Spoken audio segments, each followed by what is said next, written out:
కన్న తండ్రి వనుచు నేను నిన్ను చేరితి నాయనా, నన్ను తీర్చుము చిన్న ప్రాయము సన్నుతుండగు నాయనా.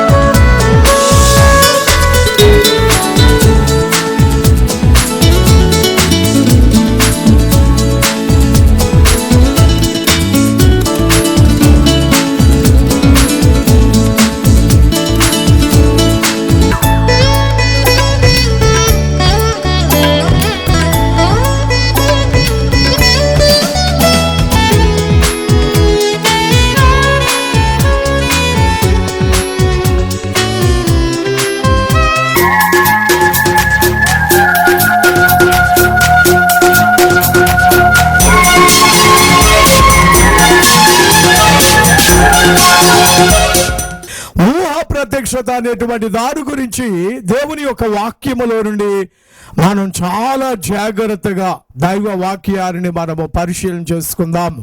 పండుకున్నప్పుడు దర్శనము రావచ్చు, లేక కల రావచ్చు, లేక వ్రాత ప్రత్యక్షత కనబడవచ్చు. పండుకుని దర్శనం చూసే అంత సమయం లేదు. ఇటువంటి సమయంలో అక్కడికక్కడికి ప్రత్యక్షపరచబడాలి దేవుని ఉద్దేశము. అక్కడికక్కడ ప్రత్యక్షపరచబడాలి దేవుని ఉద్దేశము. అలాగున దేవుని ఉద్దేశము అప్పటికప్పుడు ప్రత్యక్షపరచబడడానికి మనము కలిగినటువంటి ఊహలో ఆయన ఊహ నీ హృదయములోనికి చేర్చబడి ఆ హృదయమందు ప్రత్యక్షపరచబడాలి. దానిని ఏమన్నారంటే ఊహ ప్రత్యక్షత. పరిశుద్ధ గ్రంథములో నుండి దేవుని యొక్క వాక్యాన్ని ధ్యానము చేసుకుందాము. నెహెమ్యా గ్రంథము 2వ అధ్యాయము, నెహెమ్యా గ్రంథము 2వ అధ్యాయము 12వ వచనములో వ్రాయబడిన దేవుని యొక్క వాక్యాన్ని మనం చదువుకుందాము.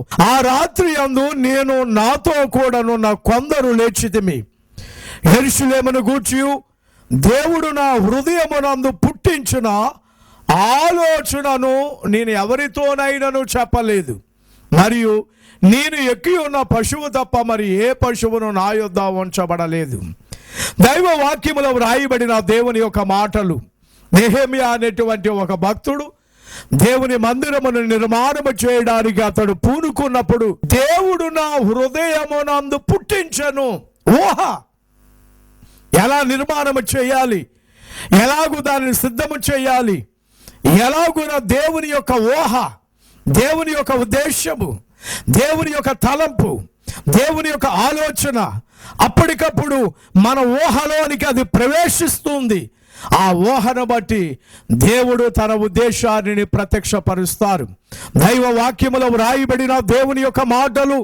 ప్రియమైనటువంటి దేవుని బిడ్డలారా, ఈ దినాన్ని దేవుని వాక్యములో నుండి మనం చాలా జాగ్రత్తగా ధ్యానము చేసుకునవలసిన ప్రాముఖ్యమైనటువంటి మాట. ఒక దినం మనం ప్రయాణమై వెళుతున్నప్పుడు ఆ ప్రయాణములో మనకి ఆ దర్శన ప్రత్యక్షత అనేటువంటిది లేకపోవచ్చు, లేక వ్రాత ప్రత్యక్షత అనేది లేకపోవచ్చు. కానీ దేవుడు మన ఊహలోనికి ప్రవేశించి ఆ ఊహ ద్వారా తన ఉద్దేశాన్ని బయలుపరిచి తన యొక్క కార్యమును సిద్ధింపజేసుకుంటారు. దేవుని స్తోత్ర. ఆ కూలిపోయినటువంటి ఆ యెరూషలేమనబడే శృంగార దేవాలయమును దానిని ఎలాగూ నిర్మించవలెనో, దానిని ఎలాగున దానిని తిరిగి కట్టవలెనో, దానిని ఏ విధముగా దేవుడు దానిని కట్టించుకొనవలసిన అవసరత తన ఊహ ద్వారా దేవుడు అతనికి బయలుపరిచిన తరువాత ఖచ్చితముగా ఆ నిర్మాణమును అతడు చేయగలిగినట్టుగా దేవుని యొక్క వాక్యములో నుండి మనం చూడగలిగాం. ప్రియమైన దేవుని బిడ్డలారా, మరి ఒక చోట ఏమని వ్రాయబడిందంటే అపోస్తలుల కార్యములు 15వ అధ్యాయము 28-29 వచనాలు. 15వ అధ్యాయము 28-29 వచనాలు మనం చదువుకుందాం.